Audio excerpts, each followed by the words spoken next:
বন্ধুরা, শেষ ওভারে হারা ম্যাচকে জিতিয়ে ভারতকে জয় এনে দিয়েছেন তিলক বর্মা। কিন্তু মাঠ ছাড়ার আগে তিনি শুধুমাত্র নিজের ম্যান অব দ্য ম্যাচ অ্যাওয়ার্ডটি শিভাম দুবে, কুলদীপ যাদব এবং ভারতের অধিনায়ককে উৎসর্গ করেননি, বরং অপারেশন সিন্ধুর থেকে শুরু করে পাহালগামের ভিকটিমদের প্রতি এই জয় উৎসর্গ করে যা কিছু বলেছেন তা শুনলে আজকে নিশ্চয়ই তিলক বর্মাকে হৃদয় থেকে সালাম জানাবেন। তাকে আমরা আমাদের চোখের মণি হিসেবেই দেখব।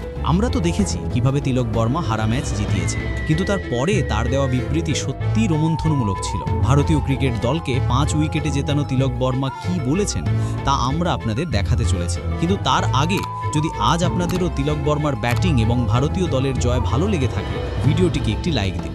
বন্ধুরা, এশিয়া কাপের ইতিহাসে এটি প্রথমবার 41 বছরে যে ভারত ও পাকিস্তানের মধ্যে ফাইনাল হয়েছে। কিন্তু এই 41 বছরে ইতিহাস যা পরিবর্তিত হয়নি তা হলো ভারতের জয়। তবে এই জয় এত সহজে আসেনি। এই টুর্নামেন্টে আমরা 5 বার অপরাজিত ছিলাম, যার মধ্যে 2 বার পাকিস্তানকে হারিয়েছিলাম। কিন্তু আজকের ম্যাচ আলাদা ছিল। আজ লড়াই ফাইনালের ছিল, তাই চাপও ছিল ততটাই। আমরা টস জিতেছিলাম। টস জিতার পর সূর্যকুমার যাদব প্রথমে বোলিং বেছে নিলেন, জানিয়ে অনেকেই প্রশ্ন তুলেছিলেন, কারণ পাওয়ার প্লেতে আমাদের হাতে কোনো উইকেট ছিল না এবং পাকিস্তানের এই দল যার সামর্থ্য কম, তারা প্রথম 9 ওভারে 90 রান করে ফেলেছিল। 13তম ওভারে পাকিস্তান 120 রান করেছিল এবং আমাদের হাতে মাত্র 2 উইকেট।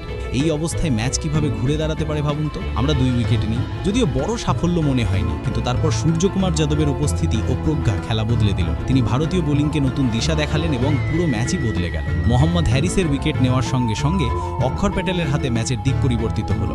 এরপর আমাদের প্রিয় কুলদীপ যাদব ফকর জামানকে বের করে দেন। প্রথমে মনে হতে পারে কুলদীপ বিশেষ অবদান রাখেননি, কিন্তু পরবর্তীতে তিনি স্যাম আইয়ুবকে 14 রানেই আউট করেন, অধিনায়ক সালমান আগাকে 8 রানে আউট করেন এবং 17তম ওভারের মধ্যে শাহানশাহ আফ্রিদি ও ফাহিম আশরাফেরও উইকেটও নেন। কুলদীপ 4 ওভারে 30 রান দিয়ে 4 বড় উইকেট নিয়েছেন। অক্ষর প্যাটেলের 2টি উইকেট, বুমরাহর 2টি উইকেট এবং বরুণ চক্রবর্তীও 2টি উইকেট নেন। শেষমেশ আমরা পাকিস্তানকে তাদের ক্ষমতা দেখালাম এবং আমাদের সন্তানকে বুঝিয়ে দিলাম আমরা কিভাবে তাদের অল আউট করতে পারি। পাকিস্তান দল 146 রানে অল আউট হয়। 147 রান আমাদের জন্য কিছুই নয়। আমরা তো প্র্যাকটিস ম্যাচে 200-500 স্কোর করি, কিন্তু পরিস্থিতি আমাদের বিপরীতভাবে এগোচ্ছে। কিন্তু কে জানতো, অভিষেক শর্মা, যিনি পুরো টুর্নামেন্টে ভারতীয় দলের জন্য উত্তেজনাপূর্ণ শুরু দিয়েছেন, মাত্র 5 রানে ফহিম আশরাফের বলে আউট হয়ে যান। এরপর পাকিস্তানের শিকার হন আমাদের অধিনায়ক সূর্যকুমার যাদব। মাত্র 1 রানে শাহানশাহ আফ্রিদির বলে আউট হন। শুভমান গিল 12 রানে ফাহিম আশরাফের বলে আউট হন। এভাবে ভারতের উইকেট পড়তে থাকে। কিন্তু তারপর মাঠে নামেন সেই খেলোয়াড় যিনি রোহিত শর্মার নির্দেশনায় সব শিখেছেন, যিনি ভারতের জন্য ধৈর্য ধরে ম্যাচ জেতার কৌশল শিখেছেন,